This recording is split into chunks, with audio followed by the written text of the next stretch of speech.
Namasté mes chers yogis et mes chères yoginis, bienvenue, vous êtes à nouveau avec Coralie pour votre séance de yoga. Aujourd'hui on va travailler sur notre dos pour le renforcer et pour l'étirer également et pour augmenter sa souplesse tout en douceur. Donc aujourd'hui ça va être aussi un yoga doux, mais on va travailler quand même en profondeur. C'est une séance à faire dans votre quotidien bien entendu. Et à aucun moment, vous ne devez ressentir des douleurs durant cette séance. Si tel est le cas, vous arrêtez directement et vous vous relaxez. Allez à votre rythme, bien entendu. Prenez toujours conseil et avis médical si nécessaire pour les pathologies au niveau du dos, qu'elles soient chroniques ou non, lombalgie, hernie et quoi que ce soit. Un bon professeur de yoga peut vous aider à aligner votre colonne évidemment, mais ça ne remplacera jamais un avis médical. Donc s'il vous plaît, faites en sorte que cette séance soit la plus sécure pour vous. Je vous souhaite une très très belle séance et on va commencer les yogis en position debout cette fois. Donc on est en position debout, on est en Tadasana, la position de la montagne. Vous allez écarter vos pieds largeur de hanche. Alors quand on dit ça, souvent on se dit bon bah c'est quoi la largeur de mes hanches? Donc même chose que quand on est dans le chien la tête en bas, on prend son pied droit, on met son talon droit au milieu de notre pied gauche, simplement on prend l'écart, on ouvre et vous avez la largeur de vos hanches. Donc les épaules sont bien vers le bas, la tête est alignée. Respectez l'appui de vos pieds dans le sol, d'accord? Donc imaginez toujours que vous avez une bassine d'eau à la place de votre bassin et essayez de ne pas renverser cette eau. Donc si on est trop vers l'avant, trop vers l'arrière, trop à droite, trop à gauche, c'est pas bon, donc on rectifie ça. Une fois que c'est fait, peut-être que c'est nécessaire d'avoir une légère rétroversion du bassin, les fessiers sont activés, les jambes sont activées, les épaules vers le bas. Le ventre est déjà gainé, on est en Tadasana, jambes écartées, position de la montagne. On va inspirer, lever les bras vers le ciel, paumes de main l'une contre l'autre. Les épaules ne sont pas du tout vers le haut, les épaules sont vers le bas, les bras sont étirés. Votre ventre est rentré. Prenez déjà connaissance de votre colonne vertébrale. On est en train de l'étirer tout en douceur, on va expirer, relâcher ses bras. Et on va inspirer, même chose, on va lever ses bras vers le ciel. On va expirer, relâcher. Et encore une fois, on va inspirer, lever ses bras, rentrer son ventre. Ok, quand on est dans cette position, on va plier ses genoux, relâcher le corps vers l'avant, le dos reste bien droit, on regarde vers l'avant et on va maintenir ça quelques instants. On est dans une sorte de chaise rectifiée, on aligne bien sa colonne, on allonge ses bras vers l'avant et on va relâcher ses bras dans le sol, poitrine sur ses cuisses, on relâche la tête. Et on va dérouler son dos et remonter vers le ciel, bras vers le ciel. On étire, on étire, on étire, on étire. Et même chose, on va plier ses genoux, étirer ses bras vers l'avant. On allonge sa colonne, on allonge, on tient. On respire et puis on relâche la poitrine et dans les cuisses. On relâche la tête. Et on va remonter, inspirer. Et une dernière fois, on va expirer, plier ses genoux. On tend ses bras vers l'avant. On commence à étirer notre dos. On va relâcher.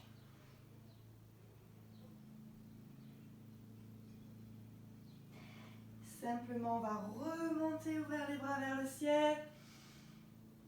Et positionner ses mains en namasté.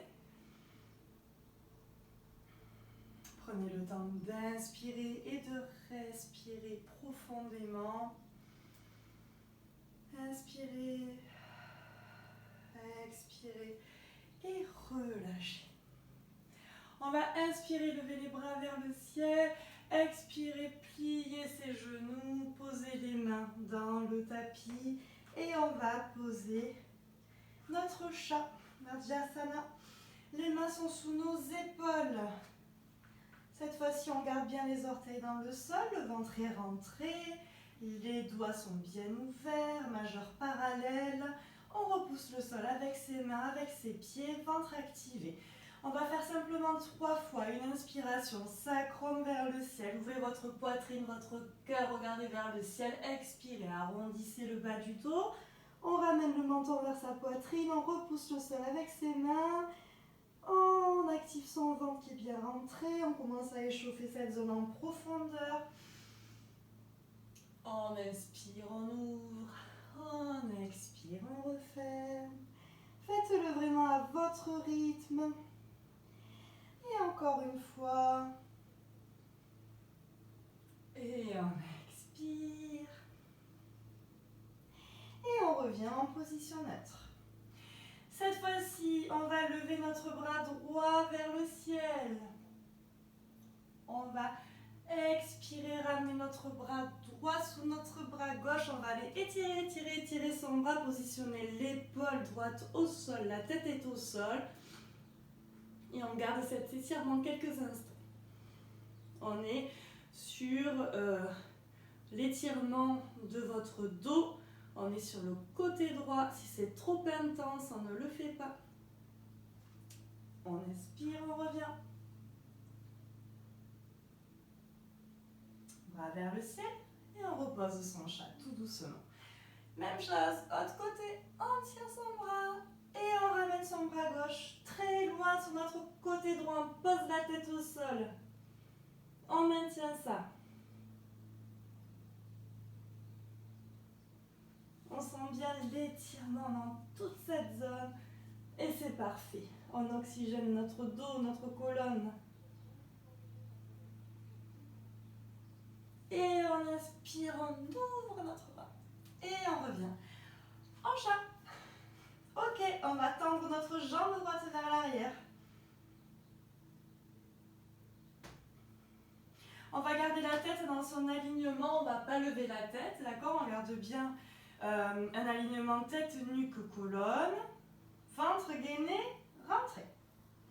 On tire bien ce pied vers l'arrière, comme si on tirait. Repousse le sol avec ses mains. On va maintenir ça et simplement, on va faire en sorte de lever légèrement sa jambe sans basculer son bassin. Donc, on fait quelques petits mouvements, on va en faire 10 ensemble. On va inspirer, expirer et on est parti sur 10. 10, 9, on est sur notre fessier et sur nos lombaires. 5, 4, 3, 2, 1 et 0. Et on repasse en chat. On est parti sur l'autre côté, on va étirer sa jambe gauche vers l'arrière. Pour plus d'équilibre, on garde les orteils bien plantés dans le sol. On évite de basculer notre bassin d'un côté ou de l'autre. On est fixé dans le sol grâce à Uddiyana Bandha, donc nos abdos et Mula Bandha, notre périnée complètement contracté. C'est nous qui posons l'intention là de rester centré. Ok, donc c'est hyper important, on gagne tout ça, on se protège. Et on protège également son dos. Et on est parti. 1, on lève cette jambe gauche. 2, on garde bien la tête alignée. 3, 4, 6, 8, et je crois 10. Et on repose.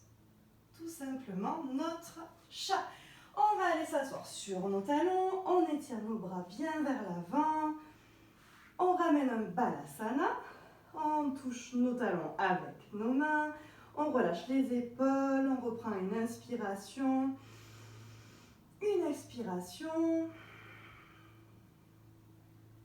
Et cette fois-ci, on va aller travailler sur ce qu'on appelle puppy pose, c'est la position du chiot en yoga.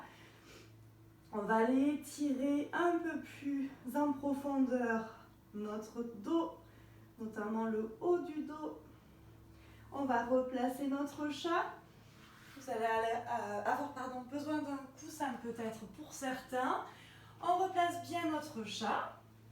Dans un premier temps, on garde les orteils dans le sol. On va ramener bien les mains vers l'avant. Étirer, étirer, mais je ne suis pas assise du tout sur mes fessiers. Sur mes talons, pardon. Je ne suis pas assise sur sur mes talons. Donc on étire bien les bras, bien les bras. Si là déjà, on sent l'étirement déjà au niveau du milieu du dos, on pose notre coussin devant nous, hop, et on s'installe dans la posture. Notre ventre est rentré. Donc, vous allez d'abord positionner votre front au sol. Ok, ça va vous demander un petit peu moins d'étirement au niveau de votre nuque. Donc, on est parti, on a le front au sol, on est dans puppy pose. On étire bien ses bras vers l'avant, le ventre est rentré. On peut poser le dessus des pieds maintenant dans le tapis. Pour ceux qui sont assez familiers de cette posture, qui n'ont pas de problème au niveau des cervicales, on peut poser notre menton au sol. L'idée, c'est de ramener notre poitrine au maximum vers le tapis. Donc c'est une position relativement intense qui va vous demander de prendre des grandes inspirations et des grandes expirations pour rester un maximum de temps dans cette posture. C'est très difficile de parler avec le menton au sol. N'hésitez pas à positionner le front dans le tapis.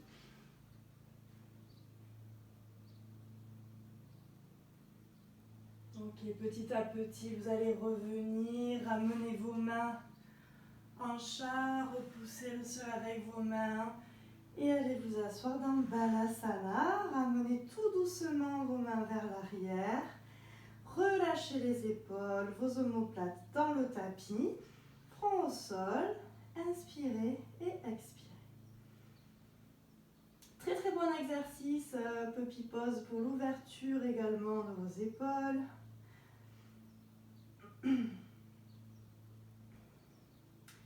Ok, une fois que vous avez repris votre souffle, vous allez repartir en chat.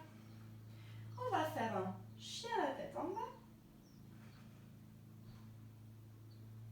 Et vous allez marcher à l'avant de votre tapis. Tout doucement, pliez vos genoux, inspirez. Relevez les mains vers le ciel et mettre vos mains en namasté à l'avant de votre tapis. On va travailler sur deux positions, sur Bhujangasana, sur le cobra à nouveau et également sur la sauterelle. Une position qui va nous permettre également de renforcer notre structure dorsale. Donc on va la travailler également par étapes. On va inspirer, lever les bras vers le ciel. Expirez, pliez vos genoux légèrement, main dans le sol. On va passer de suite en planche. On reste quelques instants. On pose les genoux au sol. Et on va se coucher dans le tapis.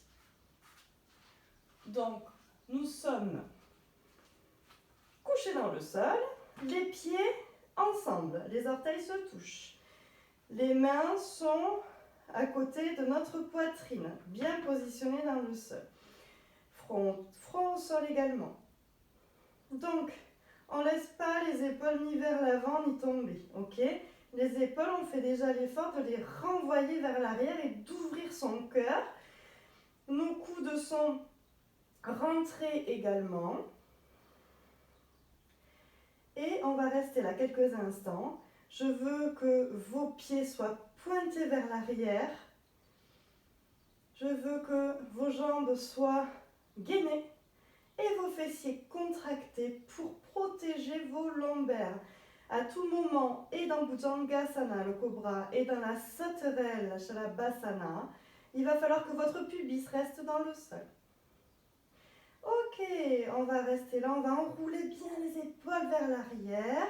On va inspirer, élever la tête et regarder vers l'avant. Et on va rester quelques instants comme ça. Pour l'instant, ce sont vos muscles du dos qui font le travail. Ne mettez pas le poids dans vos mains. Si vous avez déjà mal à la nuque comme ça, on regarde un petit peu plus vers le sol. Ok, on fait attention à l'alignement de son dos et de sa nuque. Et on va expirer, on va relâcher, front au sol. On va lever les mains du sol et on va faire la même chose. Fessiers contractés, vous n'aurez pas le choix. Cette fois-ci, puisque vous n'allez pas vous aider de vos mains pour vous lever le torse, ouvrez votre cœur. Les omoplates, si elles sont vers le tapis, vous ne pourrez pas le faire. Si vous faites l'effort de les ramener vraiment vers l'arrière, vous allez voir que vous allez beaucoup plus vous lever, les coudes rentrés.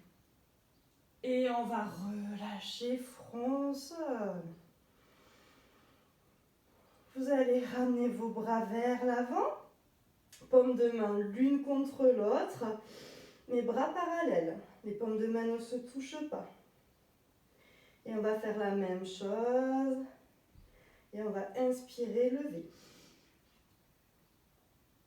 Et on fait en sorte d'étirer son corps au maximum. Et on va relâcher et expirer. On va repositionner main droite, main gauche à côté de notre poitrine. On va enrouler les épaules vers l'arrière, coude rentré. On va inspirer. Expirez l'ensemble de votre corps et gainez. Et on va lever notre cobra. Pubis dans le sol. On va essayer d'aller un petit peu plus haut. Si vos épaules sont vers l'avant, ça sera impossible. On ramène les épaules vers l'arrière. Et les épaules sont vers le bas. On laisse de l'espace au niveau de son cou. Et on relâche. Expirez. Et on relève son corps. On inspire et on expire. Front au sol. Et on expire. Si vous avez très mal au bras, c'est que votre corps n'est pas assez gainé. C'est que les conseils ne sont pas bien suivis. Enroulez bien vos épaules. Pubis au sol, fessiers, pieds contractés. Vous êtes comme un bâton. Voilà, tout simplement. On rentre les omoplates. On inspire, on relève. On expire, on relâche. Dernière fois, on inspire, on relève. On expire, on relâche. Ok. Étirez vos bras vers l'avant. Et essayez d'étirer au maximum vos bras vers l'avant et vos pieds vers l'arrière. Étirez, étirez, étirez, étirez, étirez. Étirez au maximum. Ouvrez vos pieds sur le côté. On a un Makrasana en crocodile. Les orteils pointés vers l'extérieur. Vous allez ramener main droite sur main gauche. Coude ouvert. Tête sur votre main droite. Ok, position de repos. Makrasana, on soulage son bassin et tous nos lombaires dans le sol, tout est relâché. Reprenez une inspiration et une expiration dans cette position pour laisser le temps au corps d'intégrer les postures et les bienfaits de chaque posture. Bhujangasana, le cobra, c'est vraiment un asana qu'on considère comme étant facile, il ne l'est pas. Et c'est vraiment une superbe posture pour rééquilibrer l'ensemble de votre dos si les conseils sont suivis. Voilà. Puisque c'est également une posture dans laquelle vous pouvez trouver d'énormes blessures au niveau du dos, par exemple, du cou. Si elle est faite un petit peu n'importe comment, ok? Donc on prend le temps, toujours dans les postures. On va ramener les deux pieds ensemble, les gros orteils se touchent. C'est vrai qu'on a envie de rester dans les positions de relaxation, mais bon, la séance n'est pas terminée.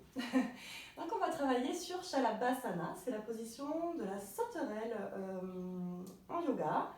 On va renforcer les muscles du haut du dos. Donc la position est la même, vous avez les orteils qui se touchent, c'est comme un Bhujangasana. D'accord? Donc le bas du corps, c'est la même posture.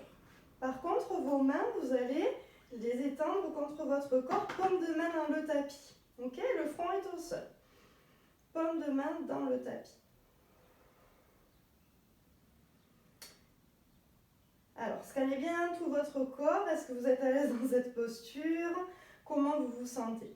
Donc déjà, la première erreur, ça va être forcément de ramener, encore une fois, nos épaules vers le sol. Donc, ce qui est normal, hein, si on ne prête pas attention, nos épaules tombent dans le tapis. Donc nous, déjà, ce qu'on va faire là, c'est de faire l'effort, de ramener plutôt nos épaules vers l'arrière. Donc on ouvre son cœur. Donc les mains, paume de main dans le tapis, mais vous ouvrez vos épaules vers l'arrière. Complètement. Déjà, faites ça. Ouvrez vos épaules vers l'arrière. Les omoplates complètement serrées. Ok. Dans cette posture, on va y rester. Et vous allez simplement lever la jambe droite vers le ciel. Jambe tendue, ok. Pubis toujours dans le tapis. L'idée, c'est pas de lever sa jambe le plus haut possible. Ça nous est bien égal. Mais on étire bien cette jambe vers l'arrière. Aidez-vous de vos mains dans le tapis pour avoir plus de force et de présence. Et tout votre corps est activé. Ok? Donc là, fessiers contractés, on est sur l'échauffement du bas du dos encore hein, pour l'instant. Et on va relâcher cette jambe droite. Et on inspire et on expire. Les épaules ne retombent pas, les épaules vers l'arrière et on lève cette jambe gauche. On maintient ça. Étirez, étirez, étirez votre pied au maximum. Et on relâche. Ok, on va faire pareil sur les deux jambes. Inspirez. Expirez. Inspirez, gonflez votre ventre. Levez les jambes en même temps. Épaules vers l'arrière. Donc là, hein, tout ce qui est hernie, lombalgie, grosse douleur au bas du dos, c'est pas la peine, hein, ok? Et on relâche. Logiquement, on doit sentir que ça chauffe un petit peu, normalement. On laisse nos jambes de côté, on ouvre les épaules vers l'arrière, On inspire et on regarde vers l'avant, les mains dans le tapis. Donc, faites la différence. Laissez vos épaules tomber, par exemple. Laissez vos épaules vers le tapis. Et levez votre corps. Moi, je ne peux pas aller bien loin personnellement. Mon cœur ne s'ouvre pas. Par contre, les épaules vers l'arrière, complètement. On peut regarder la différence. Donc, on ne lève pas la tête vers le ciel, on ne casse pas son cou. On regarde un petit peu vers le sol. On garde la structure naturelle de son cou, de l'alignement avec votre colonne. Et on va relâcher. Inspirez, expirez. Et on inspire. Même chose, épaules vers l'arrière. On regarde vers l'avant. On ouvre son cœur. Et on relâche. Toujours front au sol. Dernière fois, on inspire. Les fessiers sont contractés. Les jambes peuvent trembler, c'est normal. Les épaules rentrées. Crochetez vos mains à l'arrière et ouvrez plus vos épaules. Pubis toujours dans le sol.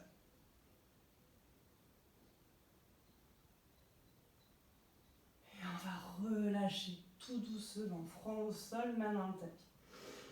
Ok, donc l'idée de la sauterelle, ça va être de lever en même temps le haut du corps et le bas du corps.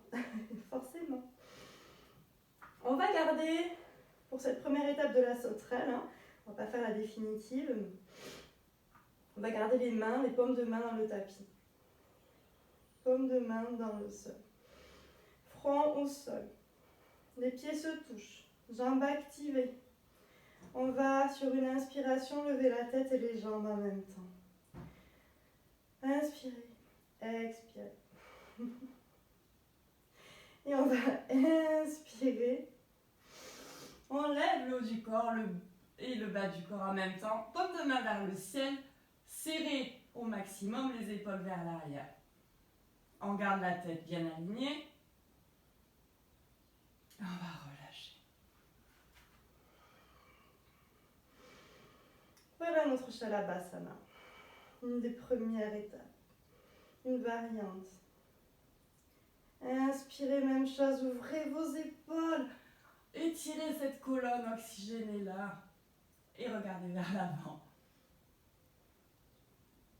Allez, relâchez. Logiquement, on doit sentir quand même que dans le bas du dos et au niveau du haut du dos, si vraiment vous respectez le fait de ramener vos épaules vers l'arrière, logiquement, ça devrait chauffer un petit peu. Allez, on est reparti une dernière fois, on inspire. Alors quand je dis une dernière fois, c'est pas pour aller plus haut, plus loin. C'est une dernière fois, c'est bien de respecter des répétitions également. On va inspirer, hop, on se grandit. Épaules bien vers l'arrière. Et on va relâcher complètement. Vous allez poser vos mains sous vos épaules, repartir en chat, dérouler votre dos et allez vous asseoir en bas la salle. Tout doucement, déroulez, déroulez, déroulez. Ouvrez bien cette fois-ci vos genoux sur le côté. Ouvrez bien. Front au sol. Ok, on relâche. Et vous allez inspirer dans cette position. Gonflez votre ventre. Mais également, posez votre intention et inspirez pour élever votre dos vers le ciel. On va également le relâcher. Inspirez. Expirez. Rentrez votre ventre, rentrez votre dos. Inspirez. Expirez. Bien entendu, cette séance, vous pouvez la faire plusieurs fois dans votre quotidien. Elle est adaptée à tout le monde. Ça va vous apporter un bien-être vraiment à tous les niveaux. C'est pas très compliqué, respectez les conseils d'alignement, n'allez pas trop loin, suivez toujours votre rythme et les limites de votre corps. Allez, vous allez tendre les deux bras vers l'avant au maximum, étirez, étirez vos bras. Étirez, étirez. Inspirez comme ça 3 fois. Gonflez votre ventre, votre dos, expirez, rentrez votre ventre. Allez, encore une fois. Et expirez. Dernière fois. Et expirez. Ok, vous allez vous relever tout doucement puisqu'on a été la tête vers le bas longtemps. Prenez bien le temps de vous relever. Recoiffez-vous si nécessaire. Je vous conseille à la fin de cette séance de yoga, donc toujours par rapport à votre dos, là on a essayé de le renforcer, également de l'étirer pour réoxygéner votre colonne. Vous pouvez très bien cliquer sur une des méditations que j'ai déjà mises en ligne et la faire à la fin de cette séance pour vraiment tirer des bénéfices complets de cette séance, relâcher l'ensemble de votre corps dans le sol. Quant à moi, je vais vous remercier pour votre présence. Soyez fiers de ce que vous avez fait. Soyez juste fiers de prendre soin de votre corps, notre enveloppe qui va nous porter jusqu'à la fin. Je vous dis merci, chers yogis et chères yoginis, et namasté. À très vite.